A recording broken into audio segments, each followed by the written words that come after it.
देश के जनता सूरीनाम के हमारे दोस्तों, आज सनीचर है और ये भी अप्रैल की 20 तारीख के वास्ते हर एक को प्रोग्राम में अस्सलाम वालेकुम वरहमतुल्लाहि वबरकातुहू। नमस्कार हर एक को। और दोस्तों, इंशाअल्लाह हम यही उम्मीद करते हैं कि आप लोग सब कोई ज़रूर बढ़िया से होइयो। हर एक को याद किया जा रहा है और आपको अब यहाँ से हम खिदमत करेंगे देश जनता online, sunrise FM, Facebook, YouTube और आगे में चल कर के तुरंत पर भी ये प्रोग्राम लाइव आ रहा है।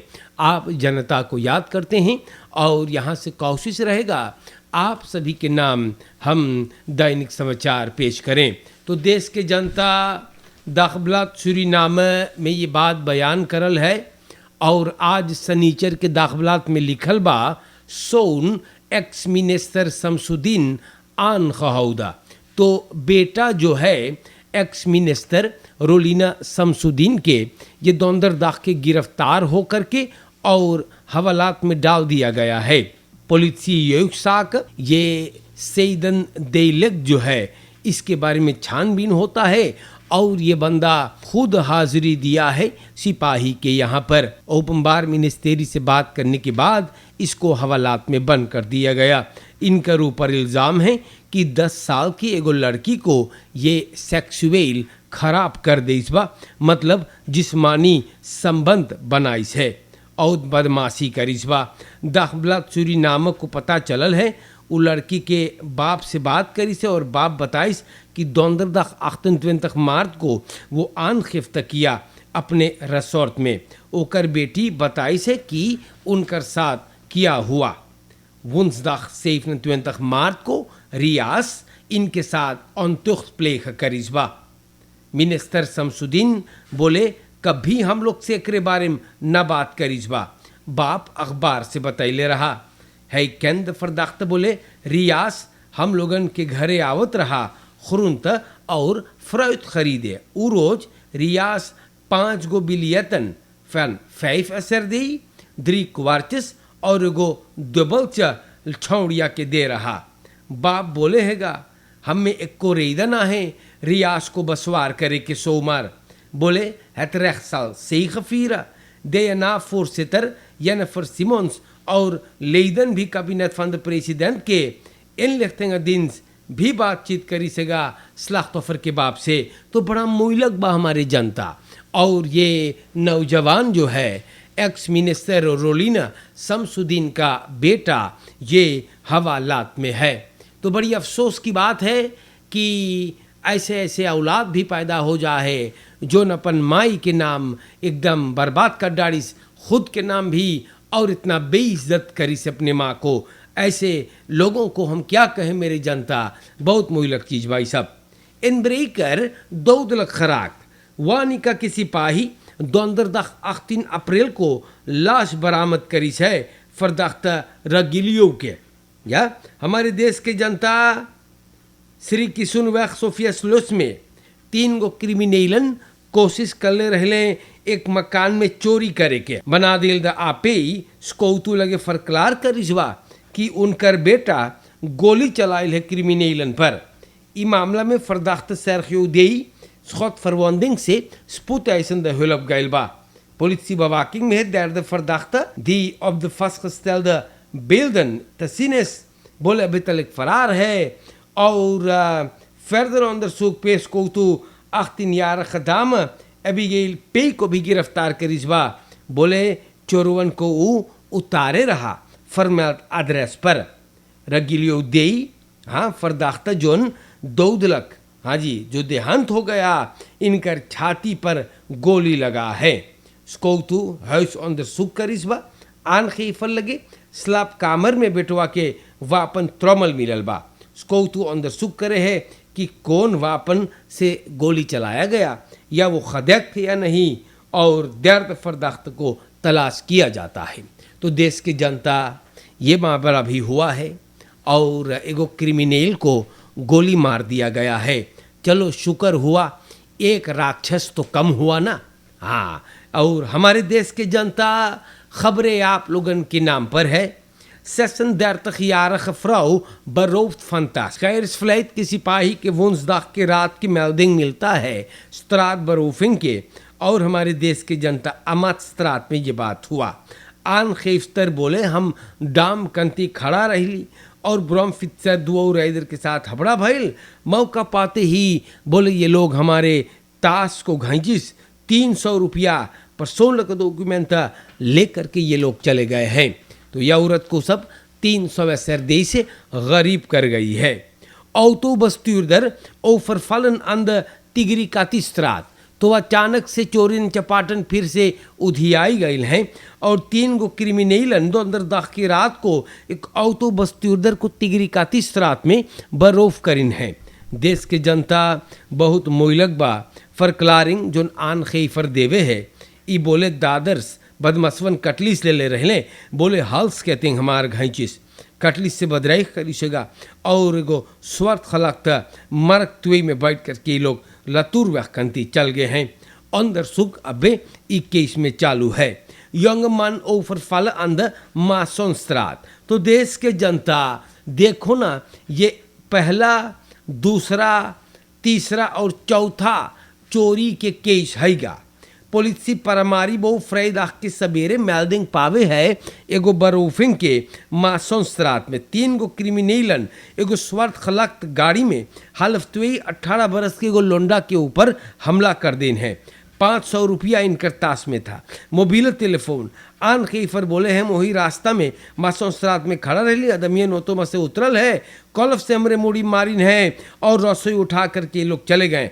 स्लाख्तोफर्स की मूड़ी फट गए और देश के जनता सिपाही अबे इन लोगों की तलाश कर रहा है। तो देश के जनता बड़ा प्रॉब्लम देश में हैगा और कोई इसके बारे में बात ना करी सकेगा। क्रिमिनलिटेट के बारे में बहुत कमती बातचीत हो है न, दे नाम में लोग एक दूसरे को नीचा दिखाते हैं, गाली वगैरह रत्सोई बोलते हैं, वार्दलोस आउट्सप्राक होते हैं। भलांगर एक बात के बारे में तो चर्चा ही नहीं है और क्रिमिनलिटी इतना तेज रफ्तार से बढ़ता, उसमें कोई कुछ करता नहीं। पुलिस फरदख्त इन बेन निवखरों के सिपाही फ्राइडाग के सवेरे एगो फरदाख्त को जोन कटलिस से स्कौतु के ऊपर मात्रा हमला करे सिपाही लेटा दे। इनको मेल्डिंग आयल है कि एगो आदमी तकेर जात रहा और हानि पहुंचाने की कोशिश में था।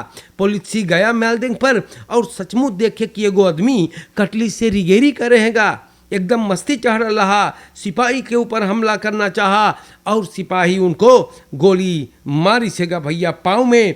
स्पूत ऐसे देहलोप गया और मामला के अंदर सुख चालू है। तो बहुत बढ़िया हुआ भैया। कुछ लोगों को हम लोगन के देश में बड़ी मस्ती चढ़ रहे है ना, खवालदक दिखाना चाहते हैं तो इनकर मस्ती छोड़ा दिया गया है। हमारे देश के जनता रेमी पोलाक ओफर मिनिस्टरशाप ओ खेबेई ई बोले है व वक्तन अफ, बोले हम लोग अगोरीला, हाँ वो वक्त अफ अबे बोले हमें कोई ओकरे बारे में न बतियाइस बा। ई कमेंटार है और दिस्ट्रिक्ट कमिसारस रेमी पोलाक के दाखब्लात सूरीनाम से कि वो फ्यूंगसी के लिए उनको बनादर किया गया या पूछा गया कि वो रोयमतल को ऑर्डनिंग खरोंतन बॉस बहेर के मिनिस्टर मांगे हुए। अब द फ्राख कि ओके अम्बित्सी से वो बोले हमें कमेंटार ना बा, बोले फेब्रुआरी से हमार नाम मनाई लोग लेवे है कि हम नवा मिनिस्टर बनबे रोखेबे के।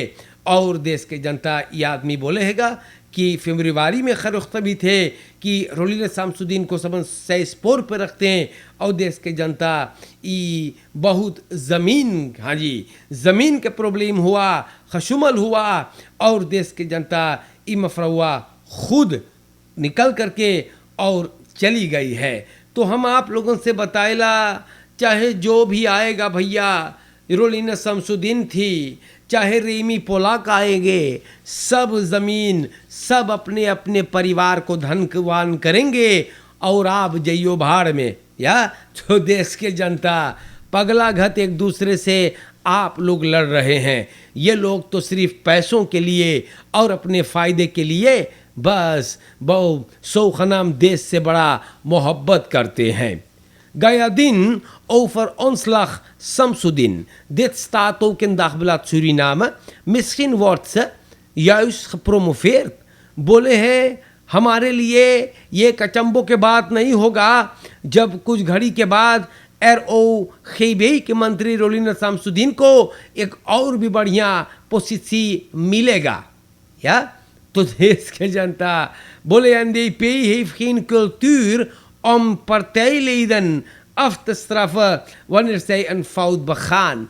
ये बात बोले हैं आशीष कुमार गयादीन या तो देश के जनता रोलिना शामसुद्दीन खेत के बारे में बड़ा खशुमल पोल खोल दिया गया और उधर बेटवा 10 बरिस की लड़की के साथ प्रॉब्लम कर दी है पता ना है कौन खास वजह होगा खेत और कागज के हेरा फेरी या बेटा के बबाल से ये औरत रोलिना शामसुद्दीन भगी है। हमारे देश के जनता खबरें आप लोगन के नाम पर है और हम आप लोगन के नाम पे दैनिक समाचार को रखीला। यहाँ पर लिखल बा सूरीनाम के जनता minister Elias gaat over 2 weken uitsluitsel geven over kwestie RGD. तो मंत्री जी हाँ मंत्री volksgezondheid वाला अंतुआन एलियास 2 हफ्ता बाद uitsluitsel देगा ई regionale gezondheidsdienst के समस्या के बारे में personeel 17 april को अपन सब probleem बताइस बा vervanging van de directeur Edwin Noordzee 29-jarige Sabita Gopal छोटी बहना है मिनिस्टर ललिनी गोपाल का या तो personeel बोले कि Noordzee को एगो slinkse पर ontruim करल गईल है गायर की दी से terwijl werkelijkse boosdoener 3 stafleden zijn. Te weten, Reita Hasnu, onderdirecteur, Ariadne Colli, onderdirecteur en Clyde Starke manager. तो देश के जनता के बारे में बात होएगा uitsluitsel देगा मंत्री 2 हफ्ता के बाद। तो देश के जनता बड़ी बवाल है ना सगरो मनई लोगन लड़ रहे हैं भैया और पता नहीं ये सब कब खत्म होगा। Onderwijzeres beroofd van haalsketting. Minder के सिपाही woensdag के melding पावेगो beroving के stolkweg में देश के जनता 2 criminele bromfietser पर एगो onderwijzeres को बरोफ करी से haalsketting से aangeefster बोले हमें कोई शक न रहा कि हमारे ऊपर ये हमला होता और हमारे haalsketting ब्रोम पर इस सब नोच के क्वाता वैकंती भाग्य है हमला चौटैली है मार हम चौंकली क्योंकि ई देखो देश में कौन चीज हमारे साथ आज हो गया।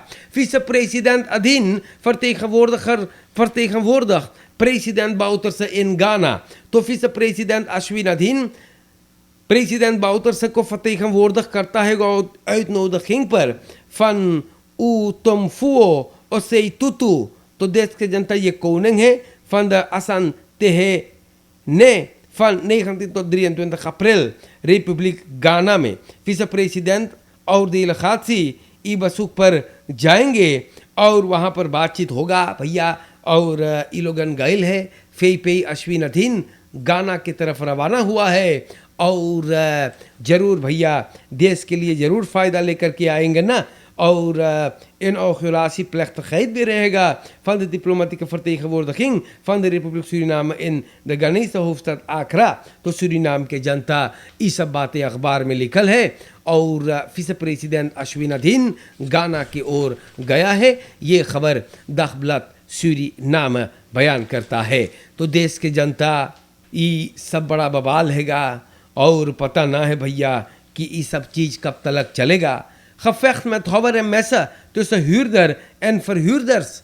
अब देख मुसीबत भाई nieuwe haven के सिपाही 18 अप्रैल donderdag को melding पायल है दिफस्ताल के क्रिस्टोफल केर्सनस्ट्रात में। वहाँ पर जब कोई पहुँचे तो बोले चोरी के नाम है ना यहाँ तो झगड़ा हो रहा है कटलिस और छुरी से 4 गो slachtoffers met kap en steekverwondingen aangetroffen और ये लोगन चोटान है भैया spoedeisende hulp सबके ले गए सब buiten levensgevaar is कोतू बोले हैं और बोले हैं ये एक बात है जो फैल गया और uit de hand लोप हो गया। देश के जनता फरहुर्दर और हुर्दर के साथ झगड़ा भइल बा। बहुत प्रॉब्लम भैया। अरे आप लोगन एक दूसरे को कैसे समझ नहीं पा रहे हो, लड़ बैठते हो ह्यूरदर और फर ह्यूरदर कटलिस और छुरा लेकर के भैया जैसे निकलिल है एक दूसरे को ख़त्म करने के लिए। बड़ी मुई लग बा यार, बड़ा प्रॉब्लम बा है, ये सब चीज़ बड़ा बवाल लावे है। एक दूसरे को समझो ना, एक दूसरे को समझो मेरे दोस्तों। हमने कई बार आप लोगों से बताया, जब आप लोगों ने एक दूसरे को समझना शुरू करोगे तो सब प्रॉब्लम दूर हो जाएगा। सेंट्रल मार्क ऑफ वेखनार मोडर्निसेरिंग बिनकोर्ट सेंट्रल मार्क, जी हाँ देखो क्या हो रहा है। बिनकोर्ट बोले सेंट्रल मार्क में सब कुछ मिलेगा, बाल्फ बहुत खापो कुकरू में सब कुछ भैया नुत फोर्सिंग के लिए सब वहाँ रोयमता बने हैं जो ने बनाए लोगन सब कुछ वहाँ पर खरीद लिए। सेल्फ प्रोजेक्ट नारद बैतुलान भैया पोस्टन वर्ड मोखलग अच्छा सेंट्रल मार्क वर्ड मोडर्निसेर ई बात लेक्टोन बोली से इन खस्प्रेक में दखबलत सुरीनाम दो देश के जनता बोले कि मार्क में इस तरह से बात होवेगा और मार्क में इस तरह बोले कुछ पंतन पर हम लोग गौर करेंगे। असत खात हम द मार्क एक सख्त दातुम बोले बिना बकैन बा मार द तोर सोसनल मोखलक दौद खमाक खीफ द मार्क में इस तरह आन स्तान थाउदर्स बोले भी बनी उठे कि नवा आउटब्रेडिंग कौन सी अपलीफर करेगा। बोले आउटब्रेडिंग उगो फरांदरिंग जपलाई आन लोप के तब बड़ा विशाल रहेगा देश से दाखिल होप तो रुस्ख अफ असत खात अमद फरकोप। बोले कोई ना बाजार में आवे, बाजार एकदम खाली होता है और देश के जनता ई मनयन बोले एरवेर द खस्प्रा का फूर्द मार में बसुकर्स एन खफराख बोले बसुकर से जबन पूछत रहा कि ओद ब्रेडिंग में कौन रियाक्सी उसम कम के हैगा और रियाक्सिस बोले बढ़िया रहा। बसुकर्स बोले एगो बढ़िया आई देई बा। अब बोले हम लोग के तेज बस पार होई एगो बसुकरी बात को बताई सेगा ना कि क्योंकन और कमरा में जाओ तो बोले क्यों अंदर द मार्क दून एंड दैट वे उक फोर्सिंग क्यों बताला komt heel goed uit. Hè? De bezoekers, zowel de standhouders, kijken uit naar de officiële opening van diverse filialen. तो देश के जनता सेंट्रल मार्क आज से ना कई बरिस से मोडर्निसेर हो है, सफ़ा हो है, लेकिन वही मलिच्छाई है अगर पहुँची होता ना, ये भी हकीकत बात हैगा। तो देश के जनता सूरीनाम के दोस्तों, आज के वास्ते हमने कोशिश करके आप लोगों के नाम पर दैनिक समाचार को पुकल्ली बाटी। सनीचर है, शुक्रगुजार हूँ कि आप इस कीमती वक्त में हमारे हिस्से के प्रोग्राम को सुने, दैनिक समाचार को सुने। फरकेर में बचाइयो वीकेंड बा बहुत ज़्यादा बरोफिंग चोरी चपाटी हो है, इस पर भी जल्दी से गौर करियो, अपने परिवार बच्चों पर ख्याल करियो, अच्छे से रहियो। अस्सलाम वालेकुम वरहमतुल्लाहि व बरकातुहू। नमस्कार। और इंशाअल्लाह ताला ज़िंदगी रहेगा तो देश के जनता बस आएंगे फिर आपसे मिलने के लिए। तब तक के लिए शुक्रिया, खुदा हाफिज़। हमारे सूरीनाम की जनता, सूरीनाम की